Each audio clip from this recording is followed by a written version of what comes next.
All right, here we are at Flipping Houses for Rookies. I'm so glad to be able to do that now that I'm like getting my health back here. We're on episode number 271, and the name of today's episode is How to Buy a House Virtually Without Physically Seeing It. Oh, I didn't know you could do that, but we're going to talk about it. Here's the description. If you're having trouble as an investor finding deals in your backyard, then it's time to expand your farm market.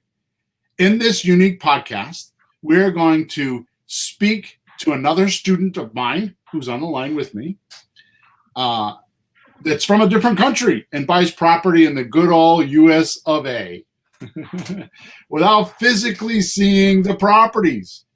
When it comes to real estate deal hunting, time and money counts a lot. Yes, the faster you can find motivated sellers and get on the phones with them, the faster you can cash those big profit checks. If you're asking yourself how, then you are in the right spot at the correct time. It will seem a lot simpler once you hear some of the experience that myself and my guest speaker are going to give you today. And this will make it much easier than you think. It's always that way. Actually, you will soon see the process is not much different than doing deals in your backyard. And by listening today, you will see exactly where it is different and how to tweak that part of the deal so you don't make horrifying mistakes that cost you everything. More important, unless you tell your sellers the way we do it, they will never know that you don't live there. And that's the trick. All right, so before we get started, just realize that back in early 2020, the pandemic happened in March of 2020. And like most of my listeners and most of my students, it turned the apple cart upside down because we weren't going in houses, looking at houses during the pandemic. The whole real estate business like shut down because nobody wanted anybody in their house. So what I did, I think it was March or April of 2020, is I recorded a video of how we were doing virtual deals. This was the first concept I had of like doing virtual because it seems people were more acceptable to like doing Zoom calls and all that because they had to do it for work and they were trying to survive. And as the time went through the early 2020 into the mid-year, it got better and better. So, excuse me, if you want to see that video, just go into the description of wherever you're listening to us, either on your podcast channel or if you're in Facebook or YouTube watching us record, which, by the way, we do that. You should go to Facebook or you should go to YouTube and you should subscribe to our channel. And when we go live, you will get, it'll pop up saying that we are live and you can actually watch us or listen to us while we're doing it live. The reason why you might want to do that is because if you put a comment below any one of those in Facebook or in if you have a question in Facebook or in YouTube, you can ask the question while we're live and I will answer it. Okay? So there you go. Just go into your chat. There's a video there. And if you want to ask questions while we're on the podcast, just join us on Facebook or YouTube. I think the next podcast or the one after it, Pete's going to be back. So we'll probably go back to a regular schedule and we'll let you know what that is as soon as we figure it out. But for now, we're here with Seth. And I think your last name is spelled Barak, right? Yes. Barak. Yeah. Okay. So, anyways, he's my guest speaker. I really appreciate him being here. He's taken time out of his busy schedule, and he's going to share some of his experiences once we get through the podcast. I have a couple things I want to cover in the beginning, but as we get through the podcast, his experience will come right at the exact perfect time so you can see how to use it. But for right now, I just want you to know that he lives out of the country, but buys in the United States. So, Seth, instead of me like rambling on about who you are and what you are, why don't you take a couple minutes and just tell us about yourself and let the guests hear what you want to say. All right. So thanks, Bill, for having me here. It's very exciting being an avid follower of the podcast for a long time, and coaching student and everything. Yes, you have. So my name is Asaf Barak. I'm Israeli. I live in Israel, born and raised and residing. And I've been investing in real estate in the United States for about a year and a half. And in the last few months, really getting into the creative deal structuring, as we call it. Working in mainly in Central Arkansas, and doing it virtually from back home. So your farm market is in Arkansas, and you live in Israel. That's right. What's the time difference? The time difference is 8 hours. 8 hours. So, and I don't know how many miles. It's thousands of miles away, right? I mean, it's halfway across the world. Yeah. Good. And we're going to get into this in a few minutes, but what drives you? Like, just real quick, like, what's your passion with this real estate thing? What is your motivation to? Because that means that you're up in the middle of the night making phone calls in the middle of the night if you want to talk to people. Yeah, a lot of times, I find myself talking to people at midnight and past that. Even 1, 2, 3 a.m. Sometimes. And my passion with real estate, it's kind of new, actually. It's only something that I came around to in the last couple of years. And it was always very far away from me until I got bit by the bug, I guess. and it's just, something that I'm very interested and passionate about, passionate about, and obviously looking to, build financial freedom and do it while helping other people on the way. It's this is, I think, that the best thing about creative real estate, creative deal structuring, and all the stuff that you teach and do and teach actually, is we get to help a lot of people on the way. Yeah. And by the way, I didn't say it, but my profession, I'm a musician. I was just going to say, I was going to just wait for you to finish. I'm like, come on, Asaf, tell us about how you're an artist, because that's important. As soon as Pete hears that, it's going to be all over it. It's funny. I have to talk to Pete sometime about it. We're both guitar players and guitar teachers. I don't teach that much these days, but I used to teach a lot. I'm a professional guitar player, and I play I have a blues rock band here in Israel that gigs a lot. And I also run a music booking agency with my life partner, mate, and business partner, Dana, my girlfriend, who's watching now. So, and so from the music and arts, I kind of rolled into real estate and ran into you a few months ago, and now I'm here. Yes, you are, and you're here both boots in. I want to give you credit for that, because we spoke, and we obviously, I have a coaching group in Israel that's not very big, but you guys are wicked powerful. You guys are wicked smart, wicked powerful, and you just do shit, man. It's amazing. And you're both you're all the way in. You dived into the deep end, and you're doing it. You're doing your calls, you're talking to people, and you're doing it. So my hat's off to you on that. So thank you. All right, let's get down to some business here. Before we get into too many details, I'd like to take a couple minutes and just talk about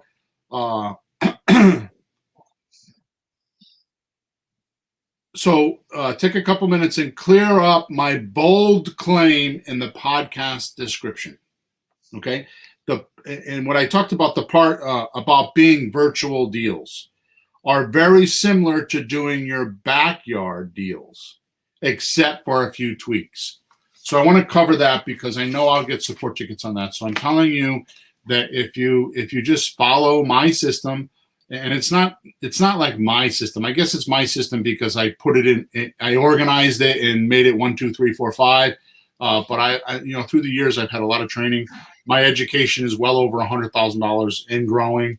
Over the course of 20 years, you won't do that in the beginning, but I keep reinvesting in myself. It never stops. I mean, I'm in a coaching group now, and it just never stops. You can never stop learning.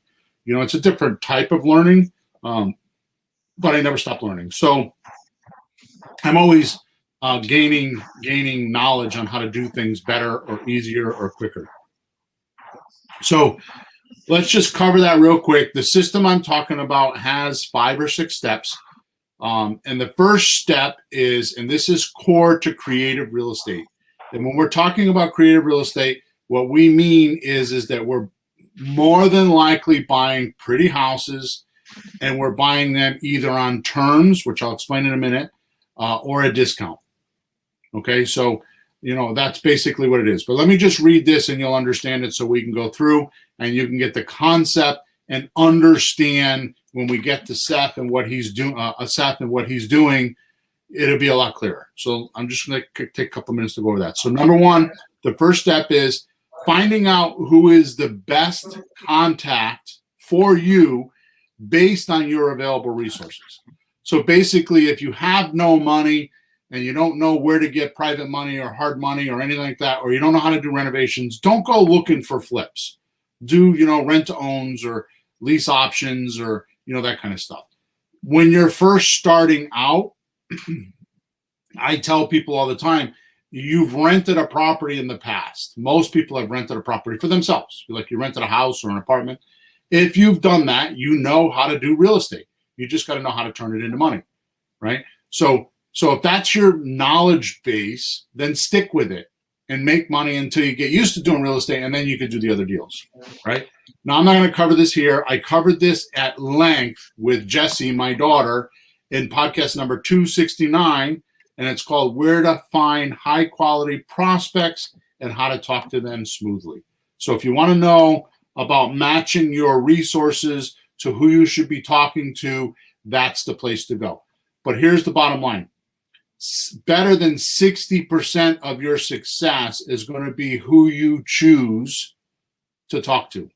60% is who you talk to, 20% is your message, and another 20% is how you say it. So that means you're off the hook. You could fumble around and be a fumbling idiot and not say things right, but 80% of the deal is done for you if you talk to the right person and you use the messages that I give you.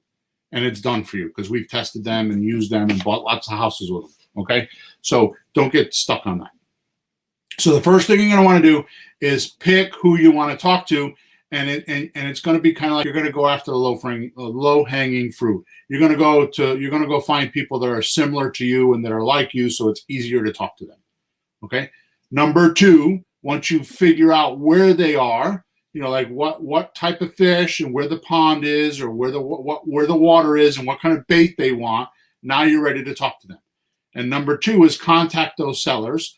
And we use a 2-step system. And the 2-step system or a 2-step process is A, text them and warm them up so you're not cold calling them. And 2, do an opening call once they accept the opening call. So in the text, you're going to be, like we text them, would you be willing to rent your house for a year or 2 and then I buy it, or something like that, right? And if they say yes, then you text them back 1 or 2 more texts, and the object is to get them on the phone. Okay, so that's step 2. Step 2 is contacting them. It's a 2-step process. You text them, and then you get them on an opening call. Okay, so the opening call is just to find out if they're willing to do a terms deal, which means you're going to want to pay them monthly until you get them paid off, or some sort of a discount, like a 30% discount. I'm going to go over that in a minute. Okay, so all the opening call is to find out if they're willing to hear about that. Not willing to do it, just willing to hear about that. And if it's yes, then you move on to step number 3, which is once the potential prospect has proven on the opening call he or she is willing to talk about taking monthly payments or a 30% discount, you'll move to the closing call. This is where you do the most important part of your job, the discovery process. Asking questions, finding the true problem, that is the motivation for the seller to sell. Think of it this way. Asef has a house and he's owned it for 10 years. All of a sudden, he's selling it. Why is he selling it? He's had it for 10 years. Like the first day he bought this house, he was really excited. He was really happy. He was ready to like create in this house. So what changed? Why is he not happy? Why doesn't he want it anymore? What occurred in his life that he's selling this house? And you need to figure that out in the discovery stage. Okay, you need to find out just what happened and why is he upset with this house, or why doesn't he want it anymore, or why has his love or affinity for this house dropped? Like what happened, right? Now sometimes it's probate and stuff like that, and then it's easier, but you need to figure that out. Okay, once you figure that out, through the discovery stage, you're going to move on to step number 4, and once you know what's needed and wanted, in other words, you know why Asef is not happy with this house and why he wants to sell it, or you have some idea, you know what he needs and wants. For example, we cover need and greed quite a bit. So I always say in the coaching groups, need means there's a problem within the house. Like they don't want the payment anymore. They want relief. They don't want to go there and cut the grass anymore. Their mom and dad passed away and left them the house and they don't want it. They just want to get rid of it. They just want their money. That's all need. Okay. Greed is outside of the transaction. That means, well, I have $100,000 worth of equity in my house and I need to pay my kids' college tuition off, or, I want to go buy another house. I need this money to go make a down payment. Okay. So you're going to try to figure that out. Now that you know that in step 4, you know if it's need or greed, you know what's needed and wanted from the seller, and you start to propose solutions using my core 7 strategies of how you could do this, right? As a guide for something that the seller's comfortable with. And when you understand the core 7 strategies, because if you go to flippinghousesforrookies.com, scroll all the way to the bottom of the page. We just revamped the page. Scroll all the way to the bottom of the page. There's a girl there holding money, and it's the creative real estate course 101 course. You can go in there and you could see the core 7 strategies and what happens. But basically, once you understand what's going on, you'll start with one of those strategies and say to them, hey, Asef, would you be willing to do this? And you give them an offer. If they say, no, I want all my money now. Okay, would you be willing to do this? And you make a couple offers on that closing call. It's not as hard as you think.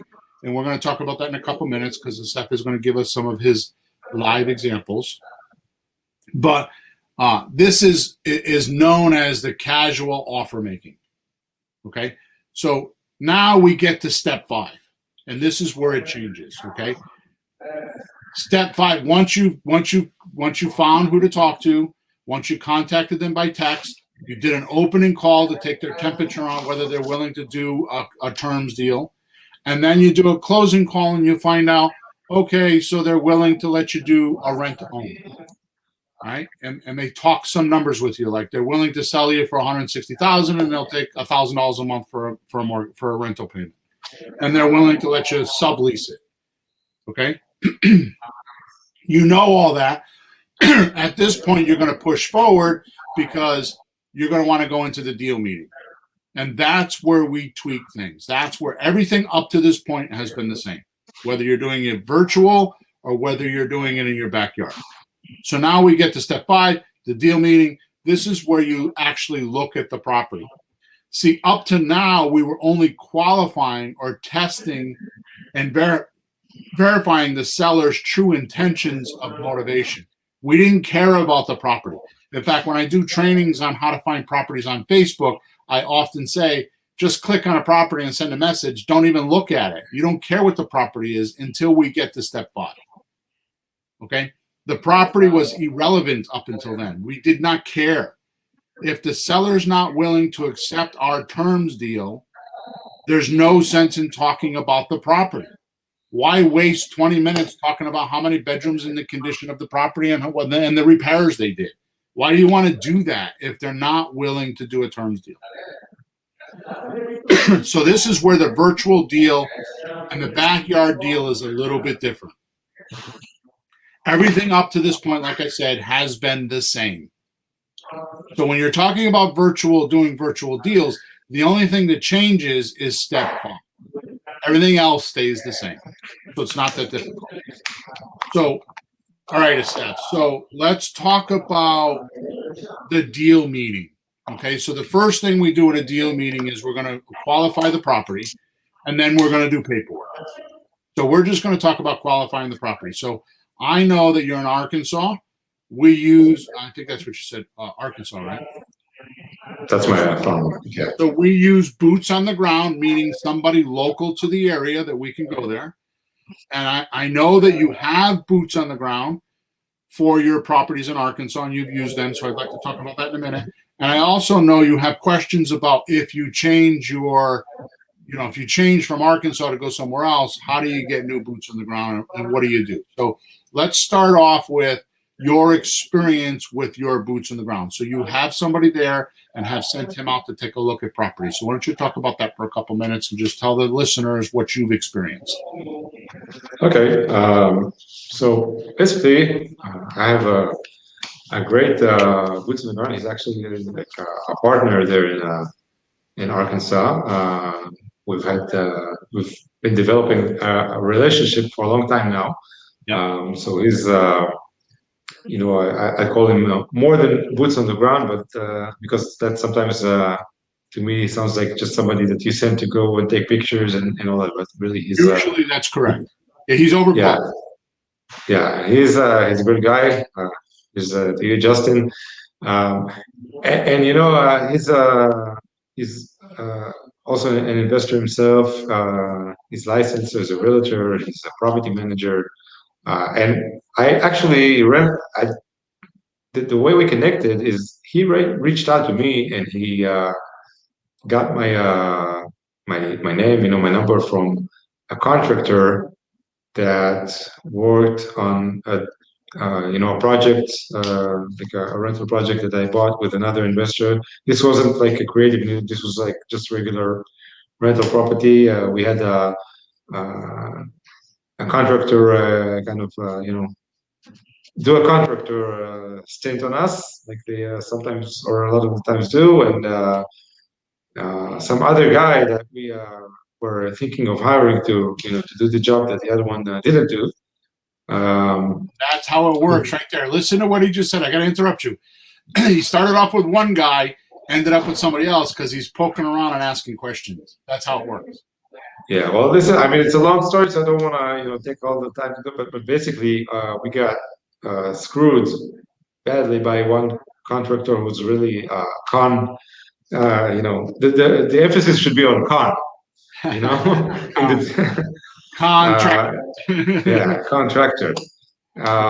But so we got screwed up, and this guy actually worked for him. He brought this guy to work, for him to do the work in there. And so we kicked that guy out. This guy, we were thinking of hiring him, and yeah, we went with somebody else. But basically, I mean, this is, I think, something that a lot of beginners can learn from this. That sometimes you get screwed up by something, or something bad happens, but the outcome you never know how it rolls. So this my guy, philosophy is this pendulum swings both ways. If it swings really bad, it'll swing the other way and give you really good. Just figure out where it is. Yeah. So like, one day I get a text from this guy who I don't know. He introduced himself as a realtor and a property manager, and told me he got my name from the other contractor who we didn't hire in the end eventually. And he just wanted to reach out to see how we can help, and we in the beginning I thought, oh, he's just another realtor, and I've spoken to quite a few by then, and didn't know what was going to happen with it, but we began speaking, and we connected, and it's been a while, like over a year now. I think that we've known each other for almost a year, and so we connected on many levels, and today I can say we're friends, and we we have a lot of conversations on real estate and not real estate. And of course, he's my main man down there in Arkansas. Um, So and just to kind of put this in perspective, Asaf. I know you're in the middle of this, but I mean, just think of the chain stores. Think of McDonald's and Exxon and Shell and Home Depot and Lowe's and Walgreens and CVS. I mean, these are big chains, and we're not them. But at the end of the day, they bought the piece of property in your neighborhood because there was somebody there talking about it. There was boots on the ground. They've been doing this for a very long time.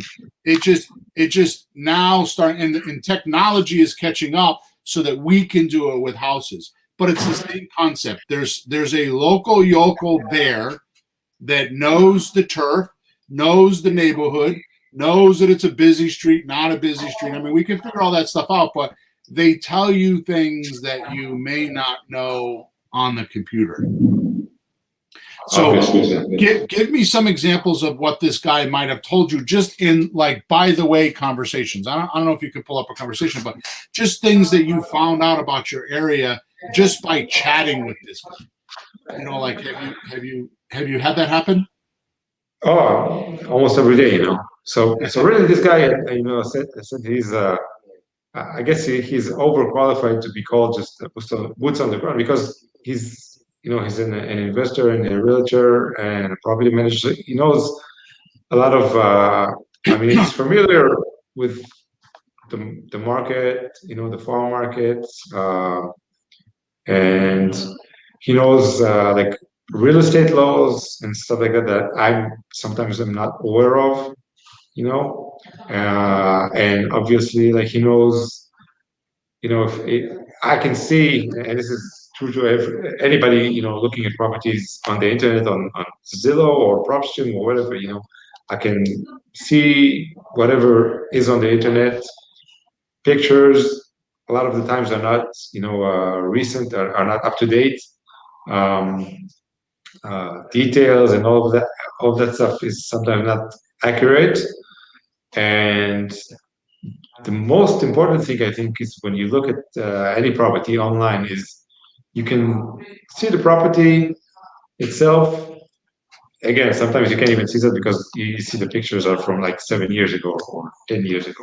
But say the pictures are up to date, you don't have a very good understanding of the area, like the street, the neighborhood. Sometimes you can have like a house that's looking pretty and it's got another couple of pretty looking houses around it, but there's I don't know, just like there's an ugly one 5 houses down you didn't see. Yeah. Bringing the comps or there's something happening like on the other side of the like on the other street. They're building a factory over there that's got chemicals in it. Yeah. So this is like basically any boots on the ground can drive there and say, hey, this is like this and this is going on, and of course my guy, because he's like very he's I think he knows his stuff. Well, I just want to bring this is a very valid point, and I hope I could do this easily. But like I talk to a lot of sellers, obviously. So a seller might say to me, oh, I've had trouble with the water pump in the past. Like say it has a well, right?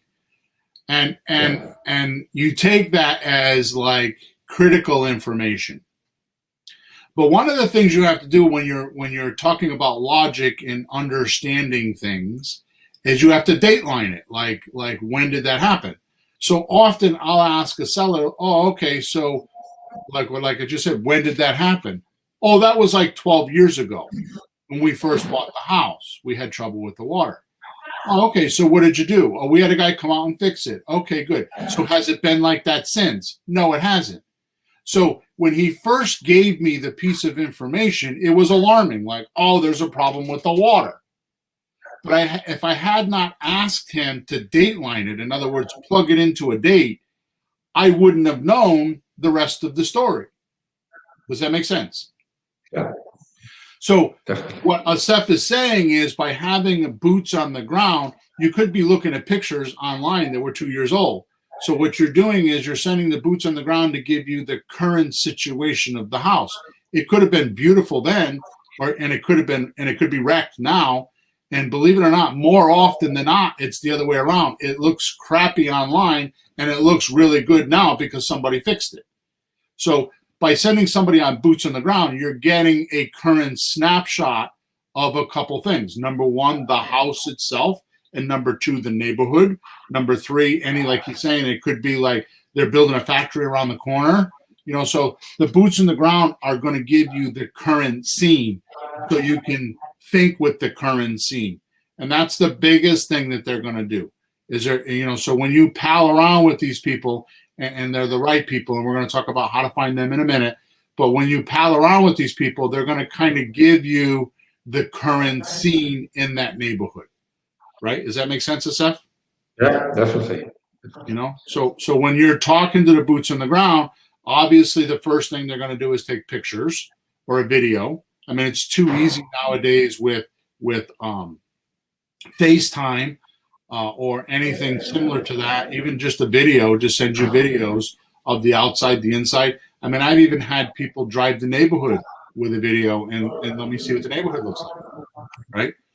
Or go down to that house 5 doors down and take pictures of that and let me see what it looks like, right? So basically they're your arms and legs because you're not there. But the most important thing is they're not there to evaluate. They're just there to give you an idea of the current situation so that you can logically make a decision, right? Well, in my case, or in our case, this guy is he knows his stuff, and he's an investor himself, so he can evaluate sometimes, and he's a realtor, so he can do like Right. He's get on the MLS and everything.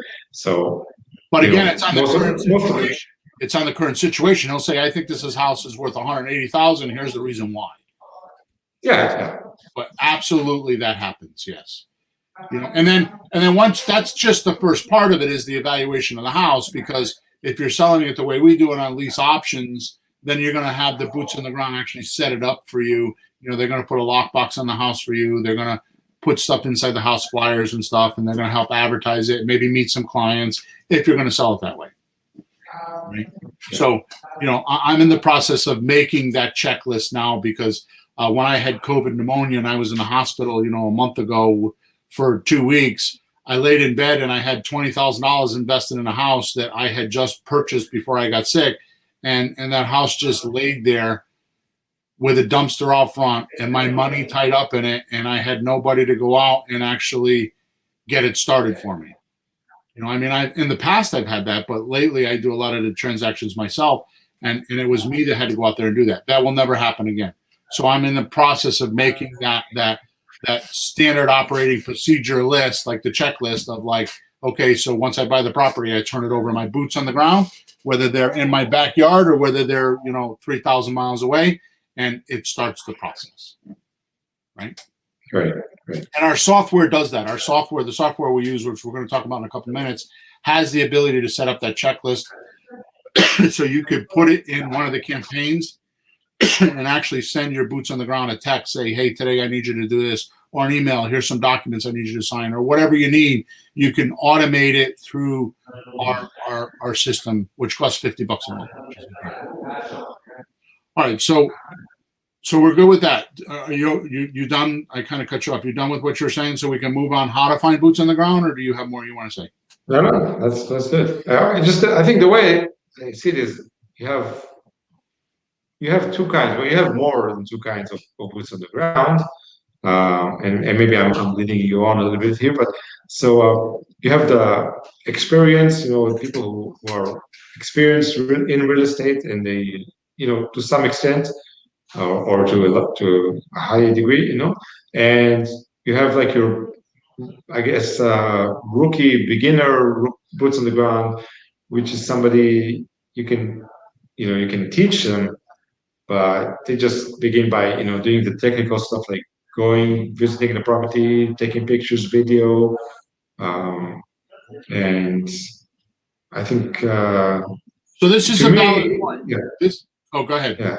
you're done. No, I think I just wanted to bring it up because This is a valid point, because I want to tell you a secret that it took me 25 years to figure out.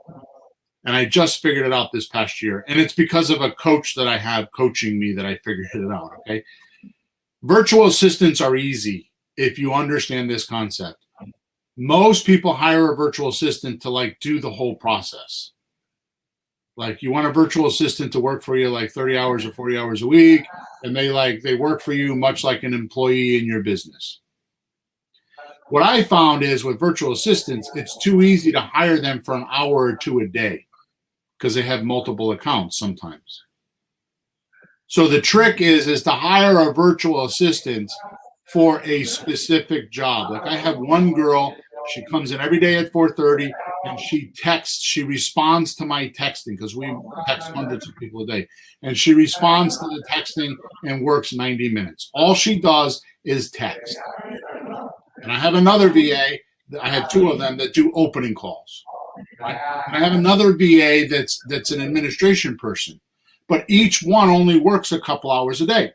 Okay? So you got that concept. So when we're doing boots on the ground, it's the same thing. You're not looking for the one does everything. So you can hire that person for $10 or $15 an hour to go in and do the non-real estate type stuff. Then you can hire another person to do real estate type stuff. So you can have more than one boots on the ground. So that's a perfect segue to go into how do you find boots on the ground. One way is to go into Craigslist and post an ad. You're just looking for labor. You're looking for somebody that's responsible, has a phone and can take pictures. That's the person that can go take pictures of the house. That's the person that can drive the neighborhood. That's the person that could put up your signs. That's, they could do that kind of stuff. Okay. And it's by the job, right? So you pay them, by the hour, and you pay them for the amount of hours they work. You call them when you need them and they go, right?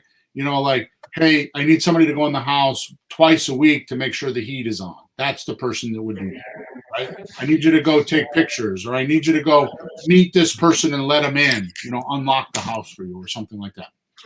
So you would find, so the most common place to find that person is on Craigslist. Facebook is another place to do that. You can do that in Facebook just by going in the buy-sell sites for that city. So I'm in Wallingford, Connecticut. So in Wallingford, Connecticut, I would go into the buy-sell sites, and there's usually 2,000 to 10,000 people on those sites. You enter in those sites. That's a good place for you to advertise your houses as well. But you can go in there and say, hey, I'm looking for somebody to like work an hour a week or 2 hours a week, or, a stay-at-home mom that has a car and a camera, and you'll find someone. Okay. The next level up would be, okay, so that's just for raw labor. That's just for boots on the ground. That's just raw labor. The other place that you can go is you can go to property managers in the area, right? So that's a good place to find boots on the ground. Go to a property manager, because you'll probably end up using a property manager anyways, just to have a constant boots on the ground. And they're between 8 and 10% of the income. So, think about it. If you're getting $1,000 a month for rent income, you're going to pay them $100 a month. Okay, most, maybe $80 a month. Some do it less, maybe $70 a month. It's worth it because they're going to collect all the payments. They're going to deal with this leaky sink, talking to the contractor. They're going to do all that. So property managers, just Google in the area property managers. And I want to back up a sec, because you said that, which I forgot to mention, you said that the first guy that you hired, you got burned. And then you found this guy. The contractor, that's right. So the way to prevent that, and I'm not saying this is that you did do it wrong, but I'm not making you wrong, is to get 2 or 3 people to look at it, not just have one guy look at it and give a price. So you get 2 or 3 people to look at it and get their opinions. Okay, so that's the way to avoid that. So you're going to do the same thing with property managers. You're going to send out 2 or 3 of them to look at the property. You're going to talk to them. You're going to get an idea if they're the right person. The other place to go is like Angie. Well, it used to be called Angie's List. Now it's Angie.com. You can go on Thumbtack. Thumbtack's another great place to find local help. And in these places, you can look for a plumber, an electrician, but you can also look for handyman. Handymen are great boots on the ground. because that's what they do. They're not a professional, plumber, so they're not going to charge you $150 an hour. They might charge 20 or 30 or 50 or whatever they charge, but they'll cut the grass. They might shovel the snow. They have a concept of the mechanicals of the house. So when you send them out there, it's not just that raw guy. So, looking for handymen or handy people. It doesn't have to be a man. It could be a woman. But, looking for handymen on Thumbtack is a great place to do that, or on Angie's List is a great place to do that, or just in Craigslist or on Facebook, right? Just looking for those type of people, looking for a handyman. That's the best, right? They would love to be able to have you as an account, especially as you get going and you get more than one property. It's very helpful. Okay. They'll also, and here's the thing that I'd like to voice. You're not trying to hire your whole team before you buy a house. The first thing you need to do is you need to get on the phone, talk to a seller that's motivated, and then have them in step 5, like we're talking about, have them go out and look at the property and see if it qualifies. At that point, you're not hiring anybody. You're just going to pay a couple bucks, $50, $100, $150, whatever it's going to be, to have them go out and look at the house. If they don't keep their word, if they don't do what they're supposed to, you're not going to use them later on, right? So you might go through 2 or 3 or 4 deals before you even buy a deal. So you got a chance to practice with these people. You just start with that one person, get used to them, and then that other person, say to that person, hey, do you know an electrician, or do you know somebody who can cut the grass, or do you know an insurance guy, or do you know, and you just keep asking, and the more people you talk to, the more people you meet, the more people you'll be able to get your network. So you don't need to hire the entire team like right away. Okay, you just start with the inspection first, and honestly, the best people to do inspection, like I said, are either handymen, or a property manager. Those are the best people to do that. Okay. So, and you just start with that one person, and you just kind of unfold the Pandora's box and just keep learning more and more people. The more business you do, the more people you talk to, the more you'll build your network. Does that make sense? I'll say, yeah, property managers, I think a lot of times they don't really know. I mean, if it's a big rehab, I don't know if you're hearing me. Okay, so it's better now. If it's minor stuff, cosmetic stuff, they can see and tell. But a lot of times they don't have the unless they're very experienced. They wouldn't be able to tell you like what needs to be done. So you're crazy, Steph, and you would do a major rehab all that way. I suggest our beginners don't do rehabs that far away. Their first deal. They should do rent to own, and they should do pretty houses. But you are correct. If you're going to do a rehab, then you're going to want to go after the contractor, the general contractor, and that's a whole different story. We could talk about that later, but you are correct. I prefer, in fact, Merav, who we talked to last week, we just went over that to our last coaching call about a house that she was looking at. You were there, and it was an ugly house and needed a lot of work. And I was like, just get it under contract and sell the contract. Don't be messing around with the repairs. It's too far away, too much work. So if you can get somebody that will do a subject to deal or getting the deed deal and sign over the deed to you and the mortgage stays in their name, just do that paperwork and then go find someone for $5,000 locally that can do that and just sell it. Sell the contract for $3,000, $5,000, $8,000, whatever, right? So, but you would be crazy to do a big rehab. So that's a different conversation. But yes, you are correct, right? All right. So are we good on boots on the ground? Do you feel comfortable with that? Yeah. There's another point I want to bring in, and maybe it's not the right time in the podcast, but I'll just ask: is a lot of me being overseas, and obviously have some kind of foreign accent. A lot of times when I do the opening, like my first conversation, people ask me like where I'm from. And this also relates to another thing, like is what to answer to that, because they get suspicious. People are sellers or homeowners are a lot of times suspicious. Some of them don't care, but some of them, from my experience, um, they they ask where are you from, and sometimes I can just kind of walk my way through it and not say it directly, but sometimes they're direct and I have to answer and I tell them straight up, I'm from out of the country, but I say I have a partner in Arkansas in this case, Exactly. and he can, if you want to talk to my partner, then, or if you want to meet, I can, have him talk to you, have him.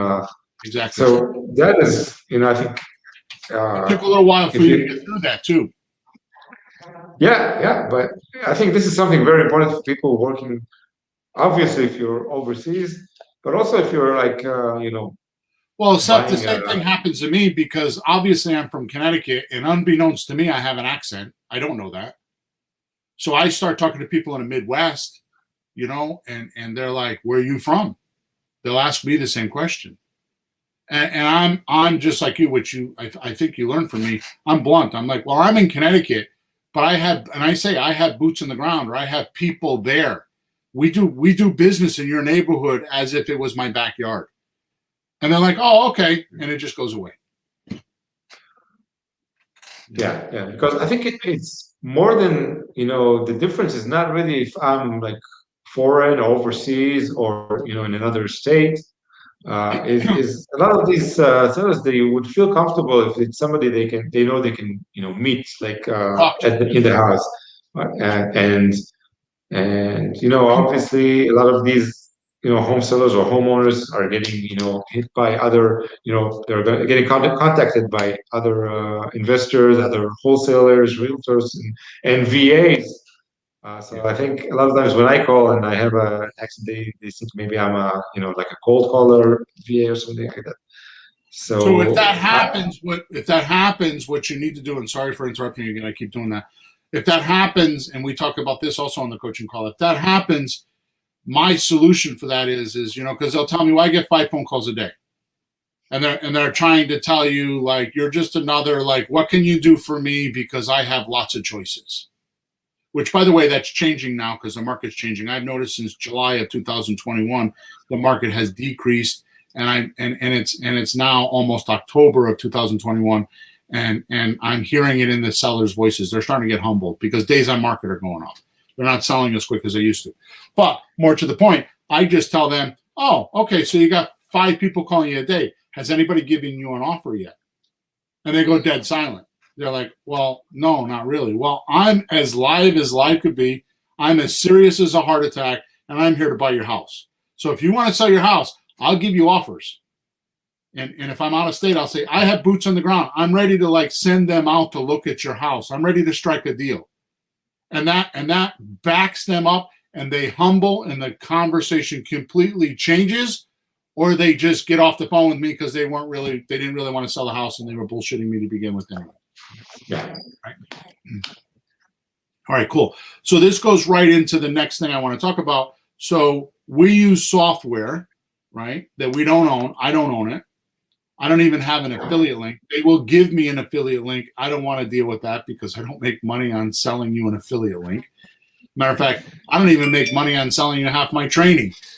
I make my money buying and selling real estate. Okay, that's what I do. Okay, but it's called REI Reply. REI stands for Real Estate Investor. REI Reply, like you're replying to the customers.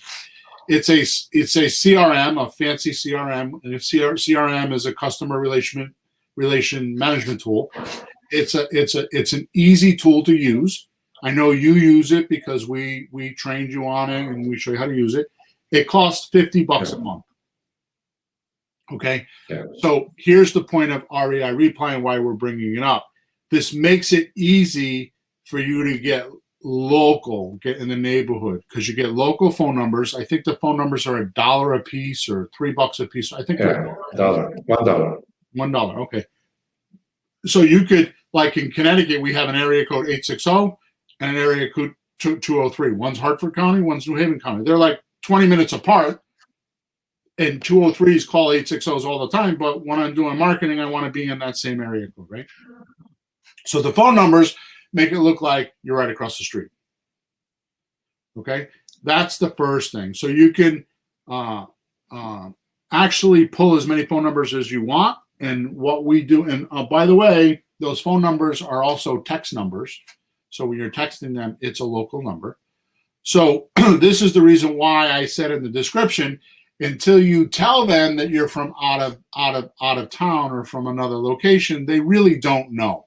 Now, I understand Asef was just talking about his accent. Quite honestly, I don't think he has an accent, but I've known you for a while. Maybe I'm just used to it. Thanks. I wouldn't think that happens a lot, but it could happen. It's the minority, not the majority, right? Most people will obviously. Sorry. Yeah. Obviously, I don't bring it up. I don't.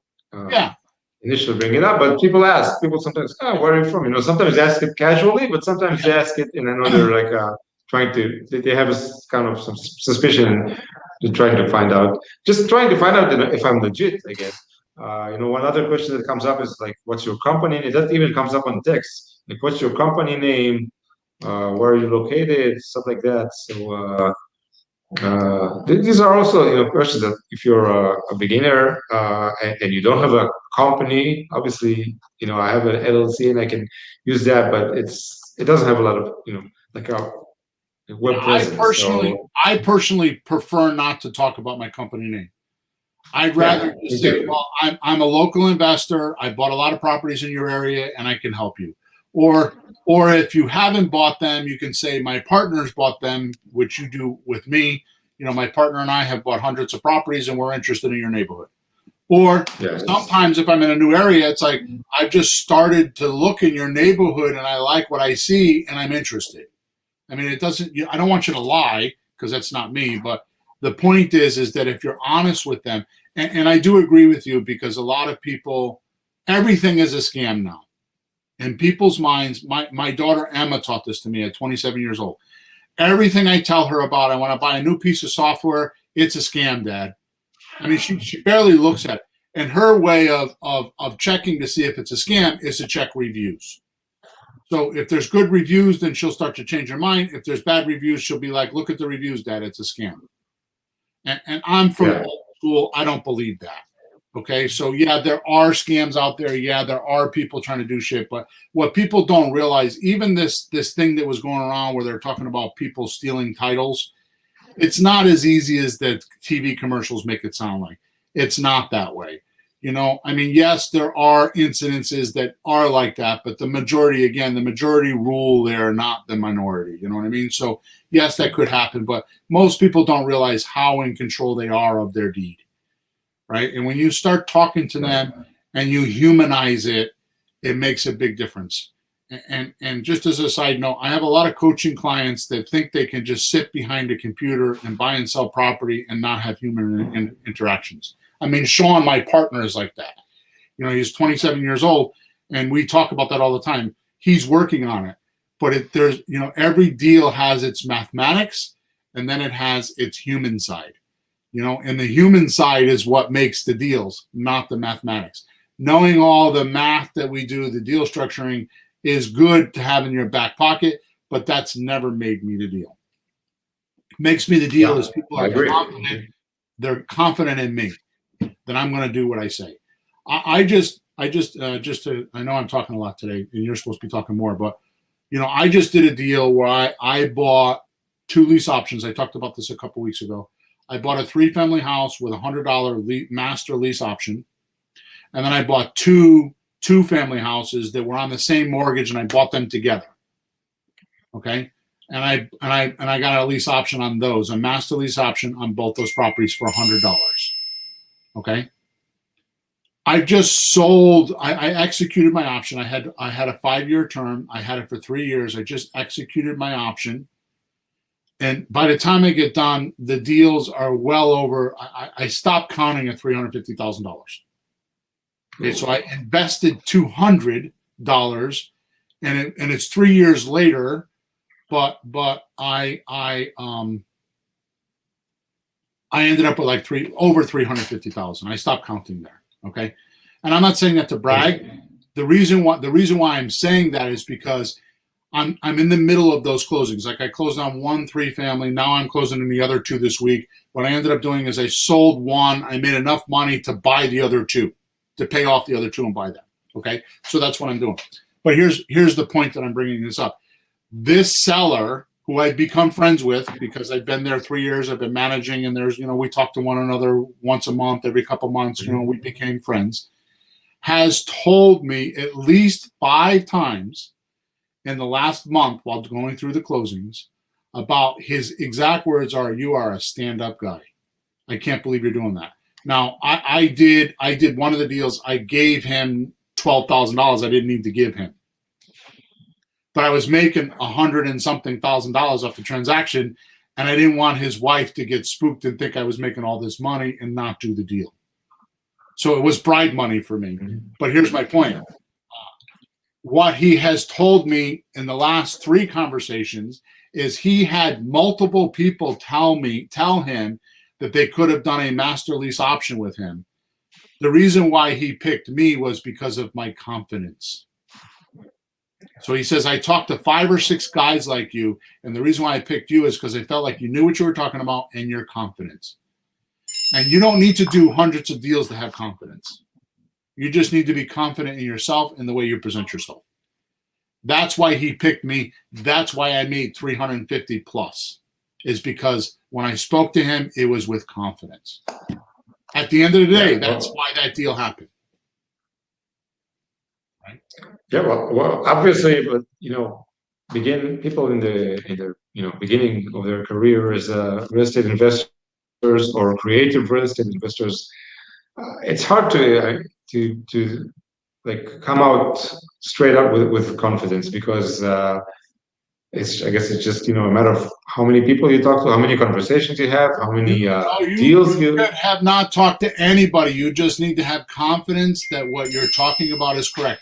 You don't even need to know the math.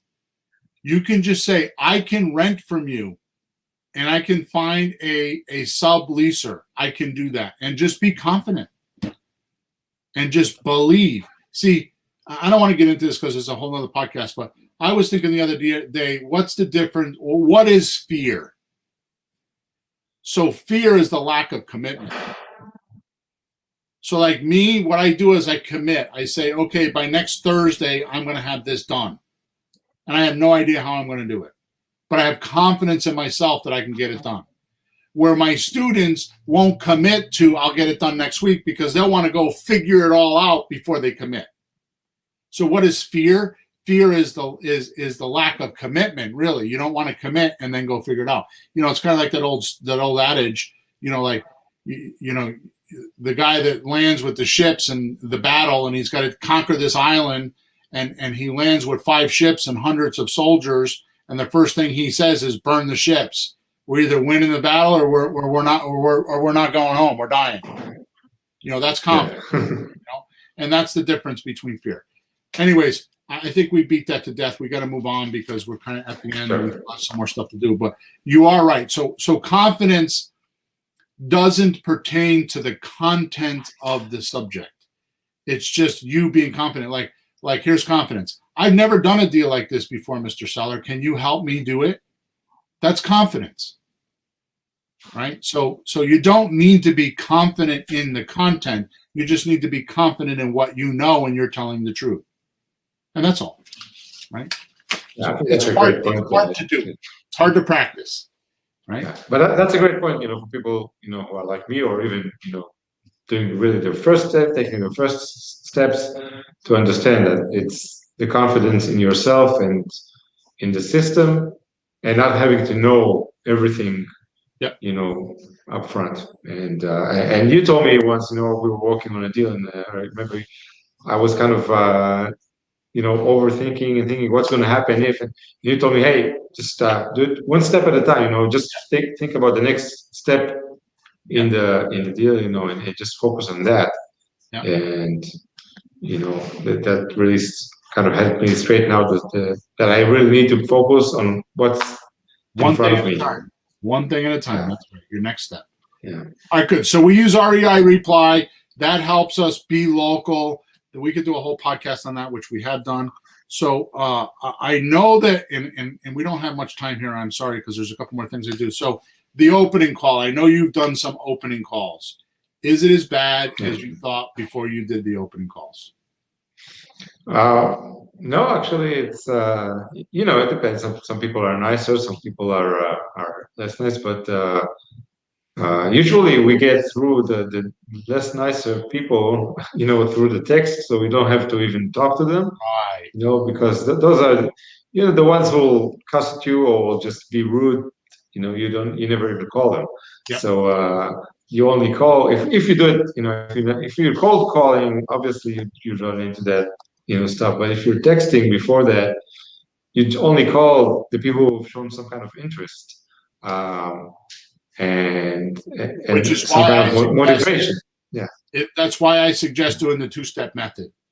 Because then you don't have to yeah, deal with the assholes on the cold calling. You don't have to be a cold caller. You actually warm yourself up with the customer. So by the time you get ready to call them, you already know something about them and they know you're going to call.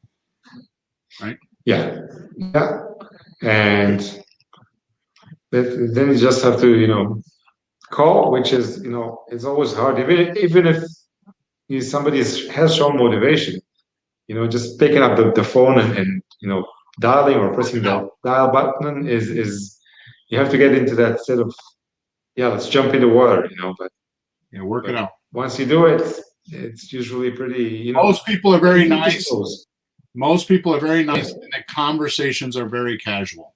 There's no, if you're not casual, then it kind of makes it a little bit harder to build rapport and confidence and all that kind of stuff, but you can do it.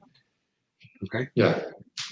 All right, good. So let's finish up today by talking about the last step, number 5 of the sequence, because step number 5 is the deal meeting, right? So the first step of the deal meeting is everything we've been talking about. That's evaluating the property, doing the inspection, and seeing if you want to do the transaction. Now, for those fear mongers out there, realize that we've not committed to this deal yet. Right? We could walk away. So if the seller's really motivated and completely lied about the property, we don't care, because once we do the inspection, we could walk away. Right? So the second step of the deal is doing the paperwork. But I want to make a comment here about what I just said. Once you finish step 4, which is the closing call, right? What we do is we send what we call a seller memorandum, which is a 1-page document that explains the summary of the closing call. So if it's a rent to own, we're going to send a summary saying that we agreed on this price, the $160,000 or whatever it is, and we agreed to pay you monthly of $1,000 a month, and we're going to do this for 2 years or 3 years or whatever you agree on. And it also says on there, the ones that we use, says that we are going to sublease it to somebody else, and we're going to assign the document. Okay, so it's just a 1-page summary of what it is. And often when you do this, you'll do a Zoom call with them, right? And on that Zoom call, you'll send them. We use DocuSign. There's other services. DocuSign's like $20 or $30 a month. And what DocuSign is it's the ability for you to upload from your computer a document, and then you can tell it where you want it to sign or what you want them to do it. And then while you're on the Zoom call with your seller, you tell them, I just sent you a document. It should be in your email. You then bring that document up while you're on the Zoom call, and you cover the points on the memorandum of what you're going to do. This is what we agreed upon. And you could do this in the closing call, or you could do it afterwards, whenever you're comfortable.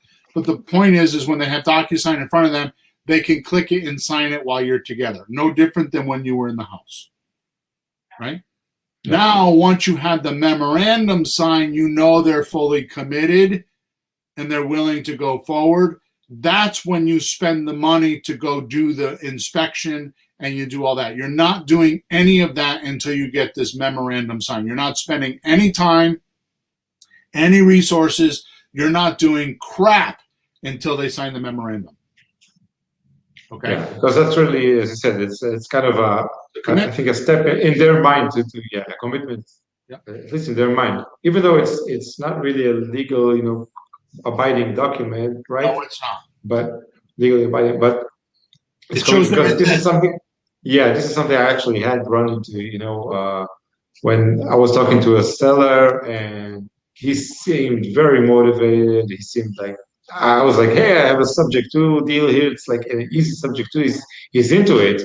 But then, when I sent the memorandum, that's where he kind of started, Out. Yeah. halting, and his wife got in, and she said had her reservations, and so I think that's really, as you say, it's kind of like the make it or break it. I mean, you obviously can fall again, even in the other steps, the next steps, but they have to get past the memorandum. That's a big Yeah, so it's much in like their when mind. you're going to school, right? You're gonna need to learn. You need to learn addition and subtraction before you do multiplication, right? Or you Yeah. need to learn. You need to learn addition, subtraction, multiplication before you do division. And you need to learn all those before you do calculus, right? So, I mean, it's just the process, which is why I have these steps, because if you do them out sequence or out of sequence, then it just doesn't work. I mean, it's a gross way to say it, but it's like talking to a kindergarten girl about kissing a boy. She's going to be like, ew. But yet you wait when she's a teenager and you're talking to her about not kissing a boy, and she's like, no way. I mean, it's just where they're at in their life. You know what I mean? And that's the way the sellers are. So that's why the sequence is very important. And too often my coaching clients take step 5 and make it step 1. They want to do all the house inspection and all that stuff before they even make an offer, which is wrong. Okay, so this letter of intent or this a memorandum kind of isolates it. Like you said, it gets where their intentions are, and they sign it. And at that point, you go do the inspections.